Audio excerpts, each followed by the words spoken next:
makamanya koram gajuang koro nikech isewinjo gima jo diaspora gin adar mar mondo mi wadhi osiko tende kod tudruok mano mar Kenya gi jo diaspora wang'e ni nitiere omenda ma bende wuok diaspora jo Kenya osebedo ka oro e pacho ka duto te wabro bedo kwalose wachaka nagi achiedh nade mopogore ma bende osebedo ka joko jo Kenya mantiere diaspora odiochieng' manyoro naneno kanyo ka doho maduong' ma pacho ka bende nong'ado bura ni jo diaspora e kinde ma bende gindikore ne ombulu kata e kinde ma bende giluto ombulu nek beni ok giti koda passport magi nek beni gitiyo koda ID mage achako di Nyafuanga keni bende ni yudo thuolo mar neno bura makamano bende ni winje e kinde moko kuma chiedh nade ma jo diaspora osebedo ka kadhe kamano ende Sharon na nene to koro gima kisungu luongo reasoning kata judgment behind ang'o miyudo ni mondo tigi ID mondo to kik tigi passport but sani wasadonjo okang' ma kaka koro wan jo East Africa mane East Africa community wan ga common passport monego bed ni ka in gi passport mar East Africa to onego bed ni by definition kata bedi gi wach mar gima tiyo sani onego bed ni ka in gi passport mar East Africa community to mi thuolo mar interactive weche mag Africa East Africa ka mangima mondo mi kuonde machalo kaka somo to gi technology and all that emono mi wadwa bed go tag East Africa but the reasoning momio passport e bedo a bit complicated and ni kipacha won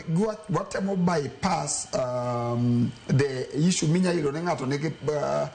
nigi passport ma ja Kenya ka to ngeno ngato nigi miluongo ni dual citizenship nikech ngene wach mose wuok kama ler en niya pinje machalo mag America Dr. Shembru ngisi ni mondo mi go kura bo yieni gi issue mar dual citizenship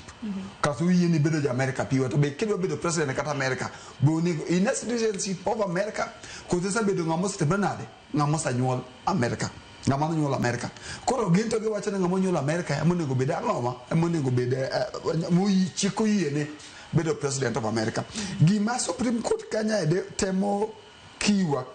kata prokiwa kata king'iye gitemo kedo a situation mar interfering gima keso gulongo integrity of the electoral process ID ka ingo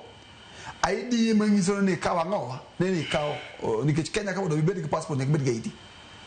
but ing'eye ni nitiere yawa moko miyudo ka ng'ato nowuok Kenya ka to dio chopo ne watimo gimiluongo ni legal migration iyudo ka ng'ato nowuok Kenya ka to owuok an illegal migration to dio chopo United States koro mondo mi dag United States legally gimi konge timeni konge ikata ngowa ikata documentation kisa kata documentation tin koro dak America kucho kisa dak kucho tiluongi ni koro in ng'amilongo nao ng'amilongo ni koro a refugee kata ng'ambasika na alien kocha an stateless ne owache moluwa to pinje machalo Africa ka Eritrea ne tiyo gi wachno jo Ethiopia mang'eny tiyo gi wachno jo Kenya no dhi tiyo gi wachno achopo England to kipenja ne jakanye ti kawo passport ti ketho ti kawo identification mari ti ketho ti ichako process of court kesa chako process of court to within a period of time could United citizen mari United Kingdom ting'eni ke na citizen of United Kingdom to in ga attachment gi Kenya ka inyalo manyo yori midhi embassy mingis jo embassy ne ningena ja Kenya by I'm American citizen but I'm a Kenya how do I get a passport only made a very complicated argument kata ka ji die court ni ere kaka edwa tama ni kabedo gi passport taonge ngowa ID aonge ID I cannot register as a voter and watch my and something which is coming up because I cannot so I'm not a lawyer kana so me to ko bed gi clarity moro malera or do protect the integrity of the nation but ere kakwa do protect the integrity mar pinywa ko kwacha wa hinda kata wa rucho ratiro mar ja Kenya ka koro kanyi me de ng'iye in the coming days lakini uchudo kaka jakom mano mar Kenya